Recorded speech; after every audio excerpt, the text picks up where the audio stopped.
Okay, that was probably a countdown. This is Game Design Live Chat. I'm Carla Kopp. This is Ananda, and I can't pronounce his last name. Who Don't knows worry, it's fine. I can't pronounce most names because I have like a speech thing, but that's fine. I can still design board games, probably. Saying words isn't important for design. But we're gonna talk about replayability today. Yeah.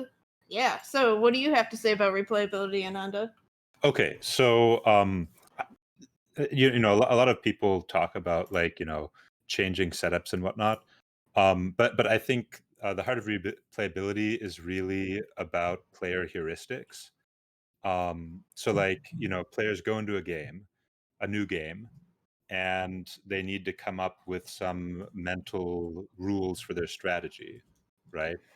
Um, and a large part of what keeps people coming back to games. I mean, there are some other factors like uh, social fun or what have you. But a major part of it, especially for board games, is getting better at the game. People like to get better at stuff. Um, so you come back to games um, to get better at them by discovering more uh, heuristics for how to play, and sort of learning how the systems interact, and just mastering it, pursuit of mastery, right? So the implication one of the important implications I think for replayability is you want to make sure to be pushing people to try different things in the game, so that they learn about the different systems. But if somebody is always going for the tree strategy, for instance, and that's winning them games, they may not be interested in exploring other strategies that might be just as viable, and so they may lose interest. So, so to give you an example, like let's say you're playing a game, and there's a card called a lumberjack, um, which gives you a wood, because I guess I don't know, your strategy is get lots of wood and sell it. Um, so what you can do to push the person in another direction is to add side effects to that card. So like you say, okay, so it gets you a wood, but the card also generates an axe murderer. Now, you didn't play the card because you wanted an axe murderer, right? You wanted a wood, but now you have an axe murderer, and board game players want to optimize their play, so they want to make use of all the resources available. So, okay, what are you going to do with the axe murderer? Maybe there's like a murder party part of the game, and so now you sort of need to interact with that to optimize your play. And now you're exploring parts of the game that you wouldn't otherwise have interacted with. So I guess I think one way to add replayability is to make sure that whatever strategy the players do, you're including side effects that are pushing them to explore other areas of the game, because that will get them interested in it. Like maybe the murder party is actually really fun, and they see some other synergies with their wood selling strategy. So now in the next game, they're like, oh, well, next time I'm going to get more axe murderers, and try to make that all work out. So just getting people excited about trying different things next time to get them to come back to the game. Um, yeah. And for, like randomized setups are things people talk about a lot. I think randomized setups are only helpful insofar as they change, um, or only insofar as they encourage players to try new strategies. Like if it's just a sort of superficial thing where you're shuffling around where things are, but it doesn't actually change how players approach the game, I don't think that's very effective. Um, yeah. So, Carla, has your video frozen? Maybe. I don't know how to tell, but I think so. Okay. Yeah. I just realized you're not moving at all. So I guess this is just my new Discord thing where like as soon as the live stream starts, it just it doesn't move. So that's who I am now, non-moving Carla. all right. Um, but anyway, I do agree with that. Where like if you have different like setups for the game, it should definitely make players go in a specific direction. Like if it's just minor enough that it might impact like the first and second choices only, then it's not enough to like warrant like extra instructions and things like that. You might as well just start the game off the same way each time. Yeah. And I really like your thoughts on like having the different side effects and like trying to like teach players like either how to deal with it or like how to use that bad thing in a good way. um, I thought that was pretty cool. And now I kind of want to make a game where you have to get wood, but then in one situation you make lots of axe murderers, but in another one you like anger the beavers, so you have to deal like with beavers and like barter with them or something. Mhm. And like there's all these weird uh like side effects to what you do, but like they'll bring you down like a different path. I think that game would like be a storytelling game or like kind of like near and far or something like that, because like you'd have to go like really in depth with the story to make it like super fun. Mhm. Like what if the beavers and the axe murderers team up? Well, you have to deal with that now too. Like axe murderers that now wield beavers or something like that. But Yeah. like I'm getting excited about this idea just by you like bringing it up as an example, which really says like why it's such a good way to add replayability to a game. Yeah. I think side effect, just in general, adding side effects has a lot of advantages. Um, I so here's another thought on replayability, um, which is so games with pattern recognition. I find are they're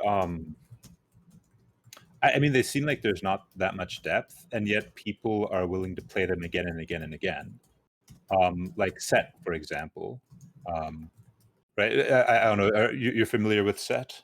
I've not. Okay, it's like a card game where there are a bunch of cards with shapes on them, and you have to identify patterns, and then you yell out "set" and grab the pattern. And I think, I mean, this could actually be explained as just another type of mastery, but rather than mastery in terms of your mental heuristics that you're developing, it's just mastery of pattern recognition. Um, and if the patterns are sophisticated enough that they're not just trivial, I think there's a lot of scope for replayability just from that, because mastering patterns is something that you can get better at and you can recognize that you're getting better at. And then you don't even need any fancy tricks. So I think games based on pattern recognition inherently have a lot of scope for replayability, just because it's a specific skill unrelated to decision making that you're developing. And I think most of those games they end up having like a deck or a die or something like that that provides a lot of replayability that you can't anticipate. Like when you have like a large card deck that's like 100 cards, like you will not have to deal with like drawing the same like 10 cards in a row in your lifetime probably, unless you play that game like multiple times a day. And then like the human brain can't actually remember all that, so um it's replayable just because of the amount of like randomness and like as you said like trying to build the different patterns. Sure, yeah. I mean, that's a good point. They do tend to have randomness baked into them. Mhm. Yeah. Yeah, like that games that have randomness either with like having large decks or having dice rolls or things that come out in a variable order that you have to deal with, like that adds in replayability in itself because like um well I know I played like the Castles of Burgundy dice game, and the entire time I played the gray die never got rolled.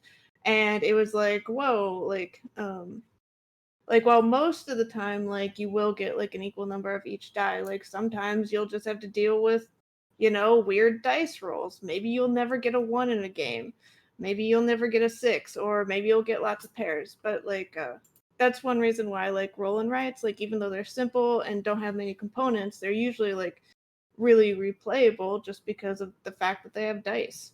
Yeah. Yeah. I think just having dice alone isn't enough, though, or just having randomness alone isn't enough. Mm-hmm. Oh. Yeah, there's a lot of different things. Well, I was kind of like thinking about this before. It's like breaking it down into like the different starting conditions, like the different ways that games start, like having like a variety of middle conditions, or like how the game ends.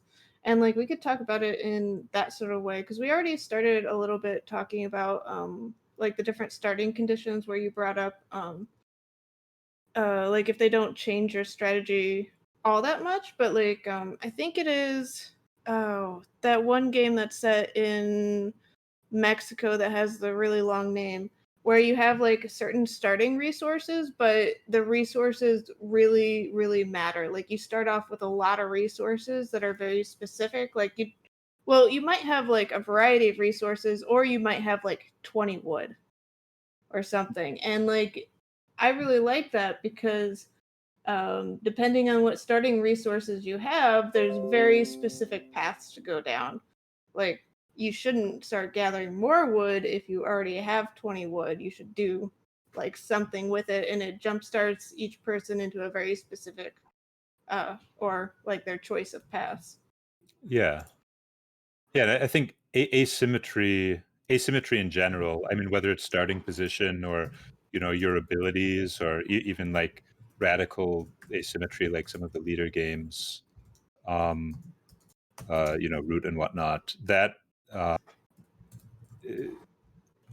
that adds a lot of replayability, just because, you see the game from one perspective, and then if you change to something else, you're seeing it from a different perspective, and you might even have insights on what you like. You're playing faction A, and then the next game you play faction B, and you realize something about faction A that you didn't realize when you were playing it, because you needed to be an outsider to see it. So now you're excited to go back and try faction A, um, and and you get that.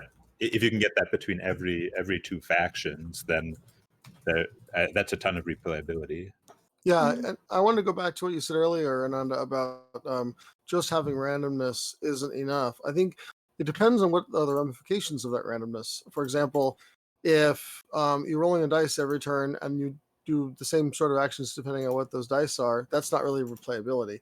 But if you start the game by drawing cards, building a deck builder, or something like that, where the thing you do at the start of the game and throughout the game with that randomness affects the way the game is played throughout the rest of the game, then that does add replayability. So I think I agree with you that randomness isn't enough, but randomness can be enough if it has like ramifications. Hmm. Yeah. Yeah, and even games with no randomness as an example, I mean, consider Diplomacy, for example, right? So that game has I'm not sure if it even has randomness in the setup. Like, I think people always start the same way, but the social element makes every game very different. Which is actually, I think maybe games that have like a strong social component don't need as much variation between games. I guess partially because of players. I guess maybe the players are sort of providing some of the unpredictability, but um, yeah, I think. Sorry, go ahead. I was going to say, what about chess? I mean, chess is a classic game with no randomness, and people replay it. But it is kind of full of these standard openings and strategies that like this whole book's about, and so it's both replayable and not random. Yeah. Well, yeah. I mean, I think chess is a bit of a special case because it has a huge amount of tradition behind it. Like, if you release chess on the market today, without the benefit of all that tradition, I don't know whether it would become so as popular. That's a very good point. Yeah. So going back to what Ananda said about games with social aspects, like even if they're not like purely social or like party games, like any games that have like pressure luck or bluffing or like just not telling people exactly what you're doing can definitely like have all that the replayability just by playing with other people. Like if you're playing a pressure luck game and you're playing with other people that never press their luck or are very cautious, like that game is very different compared to when you're playing with people that like press their luck constantly and like just having to deal with the repercussions of what other players do. It can definitely help in those sorts of games. Are there other games like that other than like bluffing, probably bidding and pressure luck that like these social aspect can really increase replayability? Social deduction games, like even just a simple game of Mafia, the actual games go fairly. There's not that much variation. I mean, some variants have like lots of different roles, um, but people love playing that game again and again because of the feeling of sort of intrigue and deceiving your friends, even though it's not like the gameplay is changing that much. I think there's something inherent about like strong social interactions in games, aside from that draws people back to them, even if their understanding of the game isn't changing that much. Hmm. Like even games that are like worker placement or area control, if they're like so dependent on other players, um, it can definitely add a lot of replayability to them with like nothing else changing. Yeah. And another aspect that can sometimes affect the replayability is if when you play the game, you come away from it with a sense of, gosh, I could have done that better. I could have maybe gotten a higher score or something like that. Depending on the game, of course. But basically, whenever you come away from the game, kind of wondering how it might have gone better for you, I think that motivates you to want to play it again, even regardless of what style of game it is. If the game's theme is compelling enough, or the scoring is such that even though you didn't win, or even if you did win, a future play with where you made some different choices or got different luck would have a higher outcome. I think that's Yeah, it's not just win or lose, but by how much margin, how many points you get. Maybe if you get over 100 points next time, that would feel better. So you want to do that again. yeah, I think another important factor that like ties really into that, like with mastery games, is how long the game is. Like if a game ever like overstays its welcome, even if you Yeah. enjoyed it, you might not play it again. But like if you have that feeling of like, oh, I could have done this differently, and also it doesn't overstay its welcome, like if it's just a 45-minute game, you feel like you want to just play it again and again to try like all those different paths. Whereas if it's like 2 or 3 hours and that's not like the amount of gaming time that you have on a regular basis all at the same time, then like it's not replayable just because the first experience wasn't good enough. Right. I mean, you're basically, depending on the length of the game, you're making an investment of time in playing that game again. And does that investment feel like it would yield some results that are worthwhile? Is a question that is comes out differently depending on whether it's a short game or a long game. If it's only 15-minute long, then it kind of doesn't really matter, and it's just a piece of cake to play it again. Best 2 out of 3 or whatever, that sort of a thing. But if it's a 3-hour game, and you didn't have a great deal of fun the first time, you're never picking that thing up again, no matter how much luck or whatever other replayability factors it may have. If it's just not fun. Hmm. Yeah. Like I for this I really think about Rococo, where like I did like really think like during the game like, oh, I wish I could have done this, or I'd like to see like what would happen if I did this instead during the game. But I haven't like replayed it because the game ended up being like 2 hours or so long, and it was just such a long game that I just never tried it again, even though like it had a bunch of replayability like aspects to it that would make it really fun to like try again. It was just too long for the amount of fun that I did have. Yeah, so I guess the corollary to that is the longer the game is, the more fun it has to be. Otherwise, what's the point? Yeah. I guess long games are riskier if the people don't have a good so if people don't have a good first experience of a game, they may not come back. And I think that's a higher risk in a long game because people are more forgiving of short games. Like One Night Ultimate Werewolf, for example, it might take you a couple of games to get it, but they're so short that you don't mind that investment. Whereas if you have something like Dune, if you're I mean I think sort of like what you're saying, if your first experience of it is bad, you're not willing to take the chance to try it again.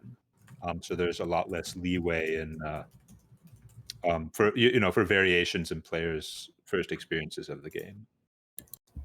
Yeah, and also like if you imagine what it was like in the before times when we would like go to someone's house to play a game. Sometimes you have a game night where there's going to be like a group of people playing one game and other people playing something else in the next room or something like that. For those people who aren't playing the game,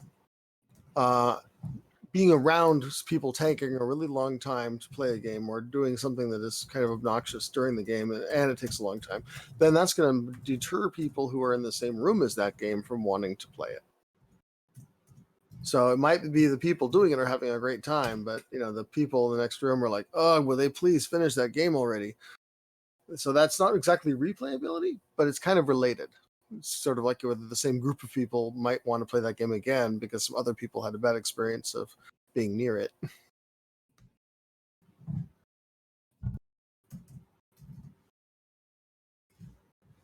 Yeah, I think it's related. Well, especially like things like table presence and like just how fun the game appears to be. Like if a game makes people be loud or excited about things or like get really passionate, then other people do want to play it. Whereas if it's like boring and like it's all gray or something, like there's nothing that like appeals to people, then it's not as I don't know, fascinating. But I think artwork is like a weird aspect to replayability, like games like Dixit or something, where if you're really into the art, if there's a lot of different art, the game can be replayable just because like every time you play it, you get to see something new. Whereas if there's only like 3 or 4 art assets and you've seen them all within the first 5 minutes of the game, then that no longer becomes something that matters. Yeah. Yeah, and I think legacy games are sort of that taken to an extreme, where the game is gating the content to guarantee that you'll want to come back and see more. Although I guess the issue there is when you run out of content, then maybe you don't want to play again. But of course, by that time, maybe you've played the game way more than someone would normally play a game of that length. Legacy games are a very weird situation because, I mean, continuing with the game isn't exactly replaying it. And they are kind of by definition not replayable because you've altered the game every time you play it. But it does, the question you're giving up replayability in the sense of starting from scratch to get replayability in the sense of the next chapter might go better or something like that. So Yeah. it's kind of a weird egg when it comes to replayability. But Are you going to want to start over with a brand new copy of Pandemic Legacy after you've played all the ones out in your first copy? It's a destructive process. it's destructive, but I think it also counts as replayability because, like, if you think about it, like, so I have the Pandemic Dice game, which I do like playing, and I just finished Pandemic Legacy Season 0. I've played Pandemic Legacy Season 0 a lot more times than I've played the Pandemic Dice game, even though, like, I won't ever play Season 0 again. And the same thing with Clank. Like, I started the Clank Legacy game, and like I never even thought about buying regular Clank, But I bought Clank Legacy and we played it like 5 or 6 times already. So like just because it's a legacy game that you can't play again, like it has finite replayability, it can still be more replayable than a game that you can infinitely play if it has like the right things that attract people. Yeah, it's funny. People, well, some people are, are they look at legacy games and they think, oh, well, what's the point if I can't keep playing it? But yeah, I mean, how many times do you play some of the games on your shelf already? Right, Yeah. or like other kinds of entertainment. Like you might go to a movie theater and see a movie once. You're not necessarily going to see it again. Maybe you do, but most people don't. And you drop down, for two people to see a movie in a theater with popcorn and everything could be like 30-40 bucks. And that's the cost of a game, perhaps. And so you have to compare it to other ways you might spend your time. If you do that, then a legacy game starts to make a little more sense. Yeah, I But mean, I'm not one a fan personally, but one interesting thing to note is computer games. I mean, I think most, well, I don't know about most, but a lot of computer games nowadays take an approach sort of like the legacy, where they lock some of the content until you've made a certain amount of progress in the game, right? Like, yeah, I mean, like a lot of these indie games, indie roguelikes or roguelites, or you go into the game, most of the content's locked. You make some progress, you unlock some content, you go back and play again, you unlock some more content, and you keep coming back because you're each time you have a little bit more content, so it's a little bit different. Whereas if it was all there at the beginning, maybe you wouldn't play so much. So legacy games are onto something, clearly. Yeah, and I think you could also do that with board games. You just have to be very particular about it. Um, like you can have it so that like each game you add in like a new packet of cards or something like that, so you can gradually like learn how the game plays and then learn how to deal with all the new things and keep changing your strategy because you have to deal with like the extra components or the new choices that you have. I definitely think that those would be really neat to like have where it's not a legacy game. I guess like it'd be more of a like campaign game or something like that where you just keep unlocking content and then like at some point you just buy more content. Yeah, or I, living card games, right? yeah. They keep releasing new packs. well, usually the way we add content to a game is through buying an expansion set. So, like you get you get the base game, and then at a certain point you buy an expansion set which changes the rules, adds new content, and so forth. Of course, that is a discrete action. Spend a bunch of money and get a new box. But that's kind of our usual way of adding an expansion. Do you think an expansion can enhance the replayability of the base game? At least make Yeah. it seem fresher. I would say so. Like, the game itself has to have enough replayability for somebody to want to buy the expansion. But there's plenty of games. Like I even release games where I release an expansion at the same time, and people get the expansion at the same time. So it's not like that's a huge issue for most people. That they like need to know that the game has a certain amount of replayability. But yeah, expansions can certainly add in like different rules and like a large variety of things, which is one reason like when I'm game designing, I'm almost always designing like an expansion or two at the same time, just because I want the base game to be simple enough to have like that good first experience.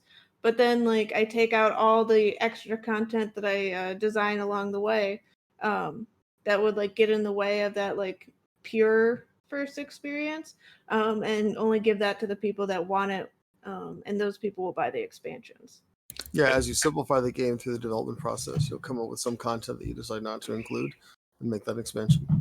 Yeah, that's exactly right. The other benefit, of course, is price discrimination, because some people may not want to pay for the expansion content, but they're willing to pay for the base game content. It's also like a weird mental thing too, because like some people, so if the upfront cost is low enough, even though like say somebody's like, oh, $59 is too much for a game, if like the base game is $29 and then you have like three $10 expansions, they might get all of it even though it's like the same price. Yeah. Because they feel like they're getting a lot more. Yeah, you just got four games, right, for the price of a little bit more than one. Yeah. So even though like it's the same price, like if the first price is low enough, then they can get them in. Like there's like a book I read about this where like pricing like really matters. Like in the number of things that you get, because people are really bad at math and they can't Yeah. like put like that math together in their head in a logical way to like know like that they would say no to that game, just one huge game, but they're like, oh yeah, I'm getting all of these boxes, even though like the box is not the fun part of the game, the contents to the box are the fun part of the game. Like that they make different decisions based on just the fact that there's more boxes. Yeah. I think so. Like games like Magic the Gathering, you buy like you buy some additional cards, and sort of build up your collection over time. What I haven't seen in the board game card game space, which would be kind of interesting, would be to have like a monthly subscription, or maybe you get a couple of cards every month to add to your game in the mail. Is that something you guys have seen? I haven't seen it, but it would be kind of interesting because there's a lot of monthly subscription business models going around, but I haven't seen it in the game space. Button Shy used to do that, if they don't still, where they had their monthly game club, where you would get like, I think there was different levels to it, but like they'd have like a monthly game and like postcard games and like expansion content and stuff like that. And if you just were part of their Patreon, you'd get like a thing every month. It's hard to design games at that kind of a rate, but I was thinking maybe micro expansions that you would get one every month, something like that. Yeah, well, like Button Shy typically does 18 card games, so their expansion content is only like if it's an expansion, it's probably only like 4 or 5 cards. That makes sense. That could be well, okay. I'm not a huge fan of collectible card games, but that does sound like an interesting alternative to the randomized model. Like if you had deterministic packs that were sent out each month, but only only on the month, right? So like everyone who's subscribed gets the same pack, but once it's been sent out, it never gets sent out again.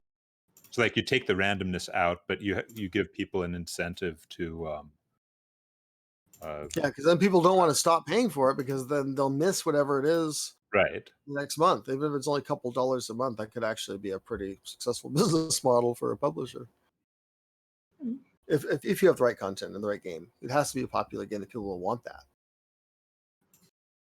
Yeah, but that does get around.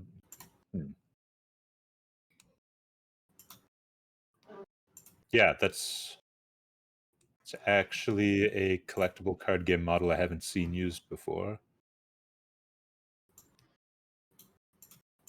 I think it's somewhat close to Button Shy's, because like if you're not part of their like monthly club, like it's really hard to get like the content that came before it. Like it could be just like that month, and that's the only time they have it, because they do each thing like they print it and then it's done, and they don't like reprint everything. Yeah, but like having that for a single game that you're just updating every time is a little bit different than just having a bunch of disparate games that don't interact with each other. Yeah, although if they're, I suppose they could design some sort of a weird hybrid where there's a different game, but you can somehow interact them with each other.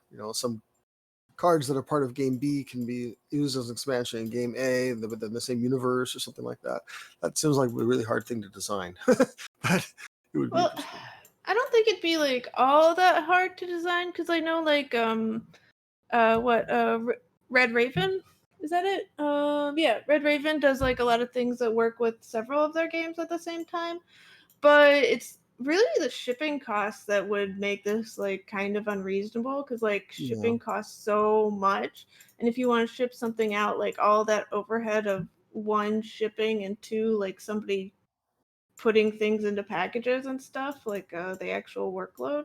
Yeah, I mean, if it's just a few cards, you could probably do it in first class mail really cheaply. But if it's it's still like something to do. Like, well, I'm speaking as somebody that like had to like put lots of things into small packages and like ship out mini expansions and stuff. Like, it's a non-trivial, like, okay, this is what I'm doing for the next 5 hours.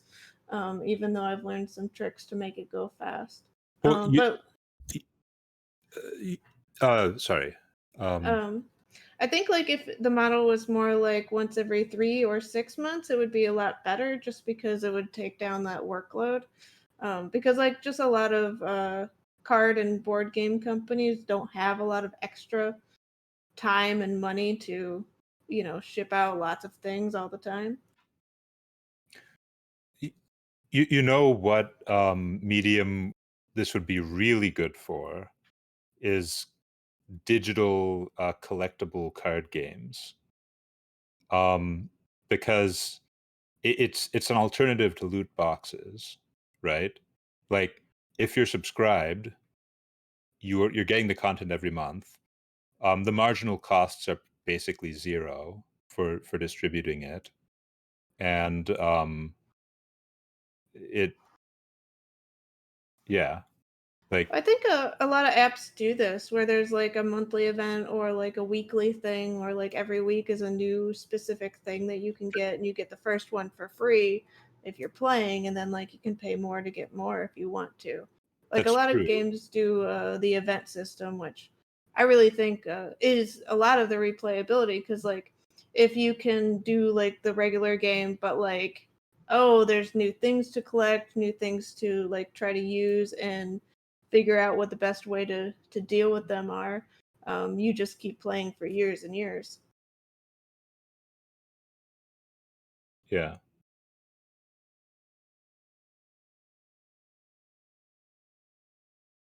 So yeah, it's a lot easier when you have like a digital thing, just to keep up with everything, because of the lack of shipping costs, and also the fact that if you make it downloadable to everyone, then everyone can just get it. Like, you don't have to do like the manual, like, oh, I'm gonna physically send this email to everyone, and like that'll take a long time. Well, no, you just do one mailing list or push one button and it goes to everyone's app, like things like that. Yeah, I think the best way you could simulate something like that in a tangible game space would be to have maybe the game would come with extra components, but there's no rule for using them. And then when you subscribe to the thing, you'll get an email that says, "Okay, now you know what that red dice is for. You get to do blah blah blah." So basically, changing the rules, not changing the components. Well, people would share the rules. I mean, Yeah, well, people would share the rules, but at least it would be an update to the game that you might get through over time. It wouldn't really drive much subscription payment, but it would certainly enhance the game over time. You could also do like a print and play option, or like a thing at the Game Crafter or something, where you put it up, or somebody can either like download the PDF and print it out themselves, Yeah, or get it printed automatically. I know like a couple companies have done something like that, where like I know it was like Fairway Games that did Starving Artist, where like you could go and make cards, or like they would go and make more cards, and you could order them from the Game Crafter. And they made like even like a software program so that it would be really easy for people to make more cards and like share the cards that they made around, and then people would buy other people's cards. Just get them like printed at the Game Crafter or print them out themselves. So things like that are really cool if you can have the system be easy enough to just produce more content.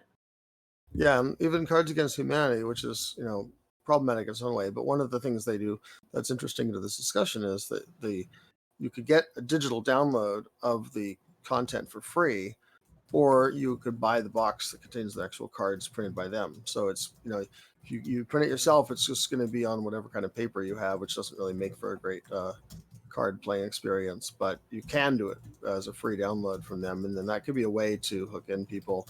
So if it is replayable, as that game certainly was for a while, then when you you download the free version and you play it and you realize this would be so much better if I had professionally printed cards. And then you go buy the card versions. That could actually be a marketing angle that I think that worked well for that game anyway.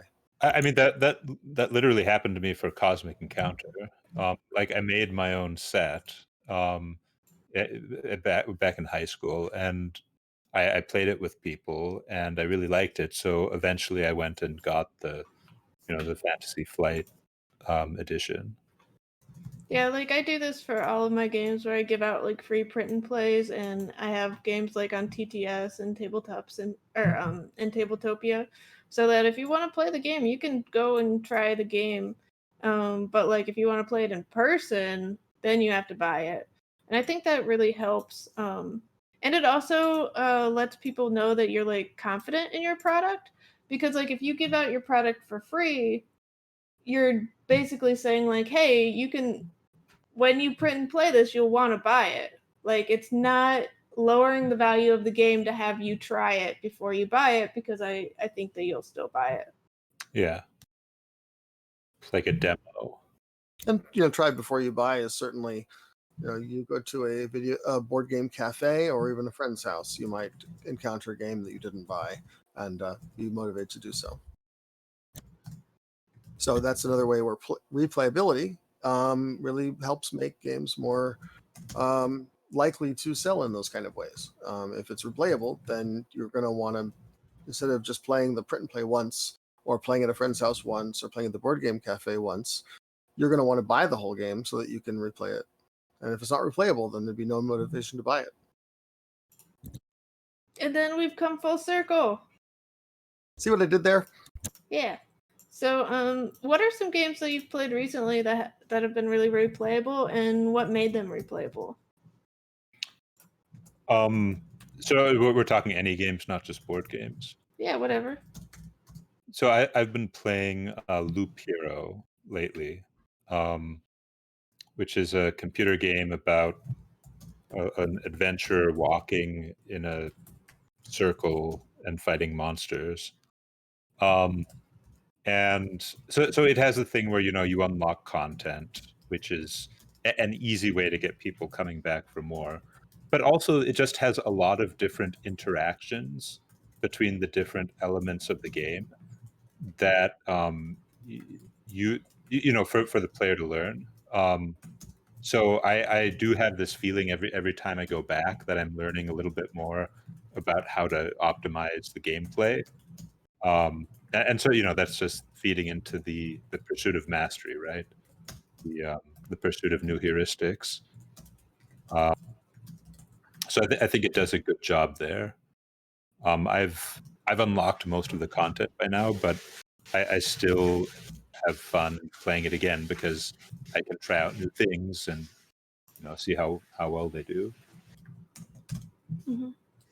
That makes it sound like a pretty fun game. I'll probably like pick it up because I need a new like weird video game to play. Yeah, it's good.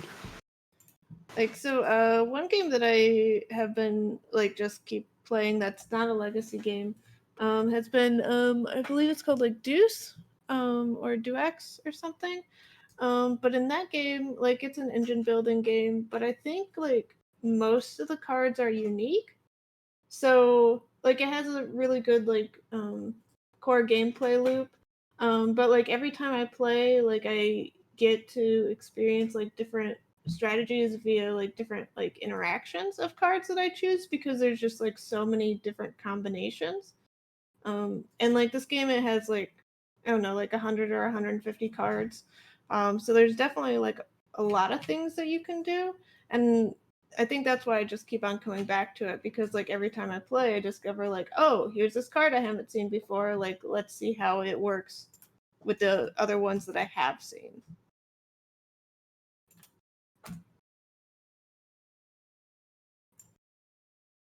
Yeah, I haven't really been playing a lot of physical games since the last year, but I do play like puzzle games on my phone, and the thing about those that makes them seem to be replayable is that there's always a new level and there's new mechanics that get added in. Like I play Two Dots a lot, and that has different levels where there's a new kind of dot you can make explosions with or whatever.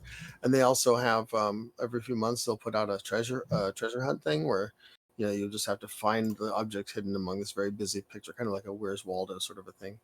And those actually motivate me to give them money whenever those come out, because you have to pay to access the higher levels, and then when you complete the whole thing you get your money back, but you don't get it back in money, you get it in the form of gold that you spend in the game. So it's not exactly a refund. It's just a way to get them to make me pay money, but it certainly keeps my interest a lot, and it helps me with stress reduction and things like that. But what I think ultimately makes that replayable is that you're facing a different board each time you hit a new level. And when you're playing a board game, you don't really have that. But whatever your opponent does kind of affects what the board does in a lot of games. And so that can be sort of the equivalent. If that makes sense. Yeah, that makes Mostly I've just been playing people's prototypes and my own prototypes online. Yeah.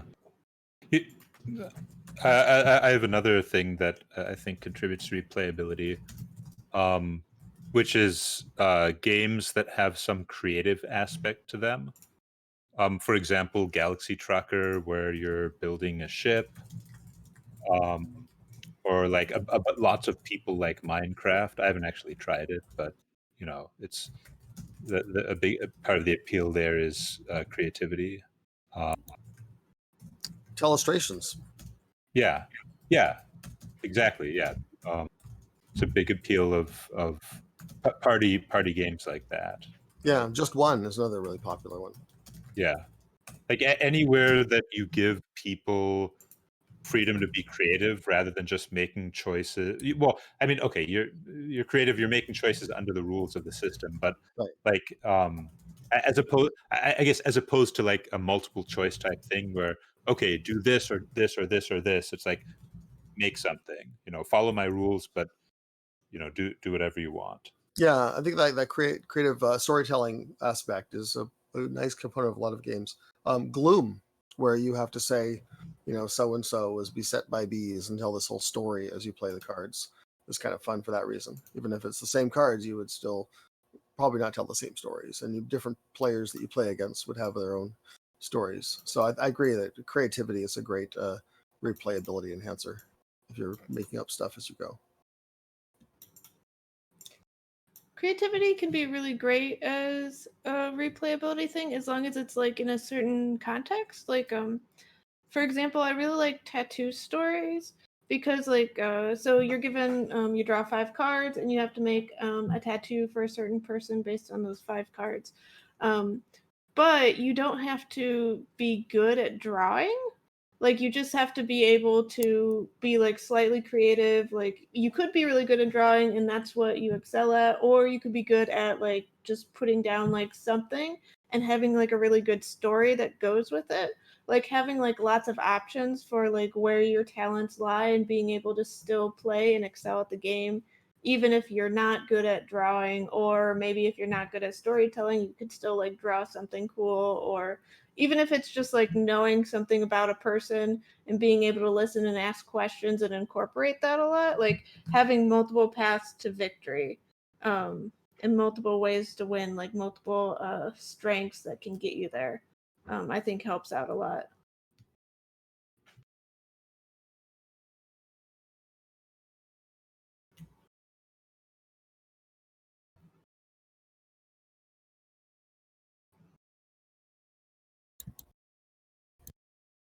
Okay, well, we're getting to the end of the hour. Any last like thoughts on replayability or things you want to talk about?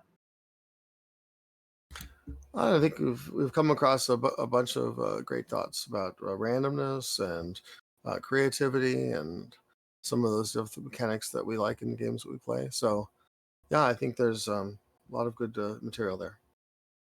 It's good to be replayable, but you don't always need to be replayable. Like mystery games, for example, what are Escape the Room, or Escape the Room simulation board games, do fine even though you can only play them once. Yeah, I definitely agree with that. Like I am well, I have like a stack of like 20 unlock room games or whatever. So yeah, I definitely enjoy those. It's just like getting the price to be worth the amount of time that you spend, and also like getting people to realize that like just because it's a board game doesn't mean that you have to play it a lot. Like the legacy games and stuff. Like we talked about this a little bit before, but like the amount of cost it is per like each unit of like fun minute that you do. Like Yeah. if the cost is low, you don't have to have like that much fun with it. But like if you have a high cost, you should have at least like 10 or 20 hours of fun out of the Yeah. thing. The relationship of cost to replayability is very important. Yeah. So on that note, I think we could end it, or we could talk more about costs, because like cost is really unique. Like you need to like you could have like a high cost game that's low replayable, but still be good at selling it if there's like a reason, like minis. Like I'm in like a board game group where they just talk about Kickstarters all the time, and like people were going crazy for this one like game that had a lot of miniatures where they like didn't care about the game at all. They just wanted to get the miniatures to paint them because they were all about painting them. Yeah. Well, yeah. I mean, I think another aspect to take into consideration is how unique the experience is. Like, it might be that you have a game that's very unlike any other game, and it's like a completely unique experience, but it's not that replayable. And maybe it's not. I mean, if it's super expensive, you probably wouldn't get it. But if it's not, even if it's not super cheap, as long as the experience is novel enough, people will probably be willing to give it a shot, even if they only play it once. Yeah, it's just that I think the standard has to be higher. There has to be a really strong reason to motivate that game to be purchased if it's going to be a higher price. If it's not replayability, then it has to have something else really strong going for it. Yeah. Mhm. Yeah. Like on the other end of it for cheap games, like I've bought a number of cheap games where my thought has just been like, well, I know Tiny Epic Dinosaurs, like I bought it and I was like, okay, well, even if the game is crap, I have like all these dinosaur meeples. Or like I go to like the resale shops and I like go look for board games because like even if the game is crap, like I can use my game design skills and make all the parts into a better game, or like just into some sort of game. So, yeah, if you have a low cost, there's like other reasons. Like I've in like design groups and stuff, sometimes they'll post about games that are like super cheap on Amazon, and they'll be like, "Look at all the cubes that are in this game. You can get so many cubes." So, as long as you have good components, game designers will buy your game if it's cheap enough. Is I guess the lesson learned here.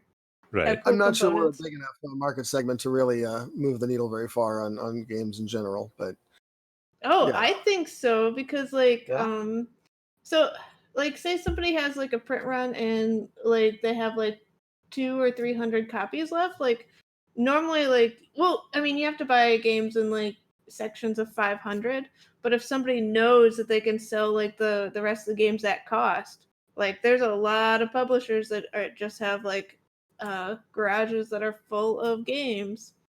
So, yeah. That's one of the big reasons I don't want to self-publish. yeah, cuz I like don't have a garage. So, on that note, I think we should end this. But thank you, Bill and Ananda. Hopefully, we'll do this again in another like month. And I don't know if either of you want to have a topic, just let me know and I'll put it on the calendar. Because I don't know, whatever can be on the calendar can be. So it Sounds was good. great. Thanks for hosting this. Yeah, it was great talking to you both. See you.